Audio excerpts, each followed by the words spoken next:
Hal yang dulu kita lakukan dengan senang hati, sekarang terasa biasa saja.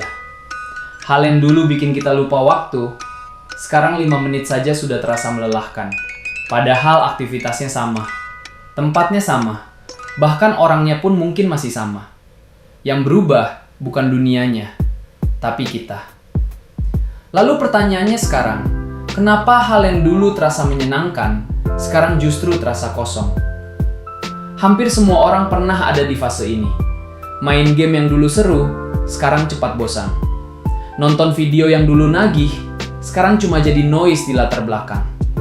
Bahkan mimpi yang dulu kita kejar mati-matian, sekarang terasa jauh dan asing. Dan anehnya, kita sering menyalahkan diri sendiri. Merasa berubah jadi orang malas, merasa kehilangan arah. Padahal menurut psikolog dan peneliti perilaku, ini adalah proses yang sangat manusiawi. Otak kita terbiasa dengan rasa senang.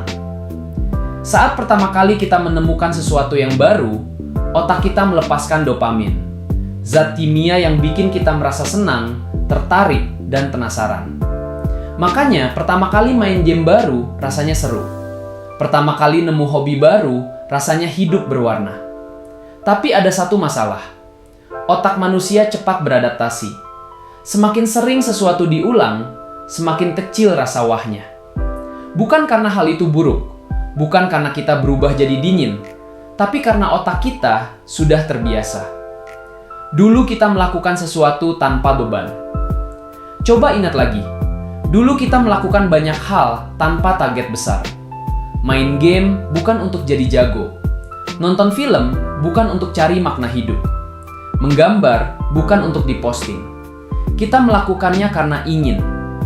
Sekarang, hampir semua hal punya tuntutan. Harus produktif, harus ada hasil, harus ada gunanya.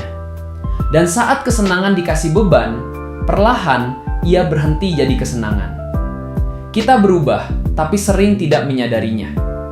Manusia berubah, itu fakta. Minat kita berubah, cara berpikir kita berubah, hal yang kita hargai pun berubah. Tapi seringkali kita memaksa diri untuk tetap mencintai hal yang sama.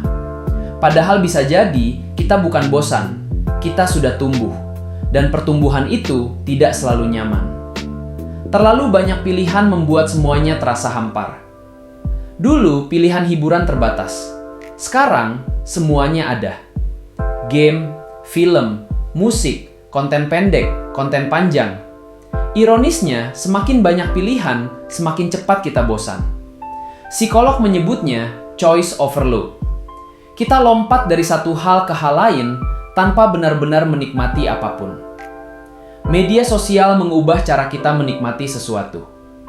Dulu, kita menikmati sesuatu tanpa perbandingan. Sekarang, apapun yang kita lakukan, selalu ada standar orang lain. Main game, lihat orang lebih jago.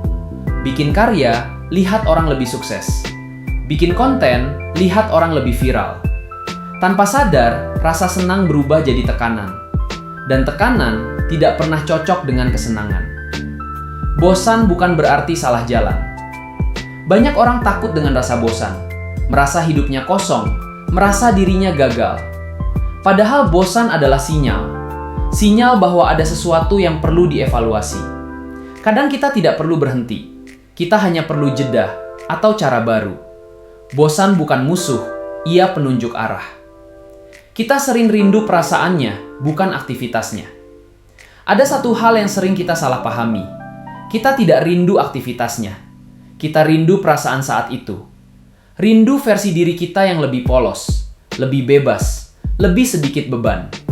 Dan sayangnya, kita sering menyalahkan aktivitasnya, padahal hidup kitalah yang sudah berubah. Tidak semua hal harus dibawa seumur hidup. Ini bagian yang paling sulit diterima. Tidak semua hal harus kita simpan selamanya.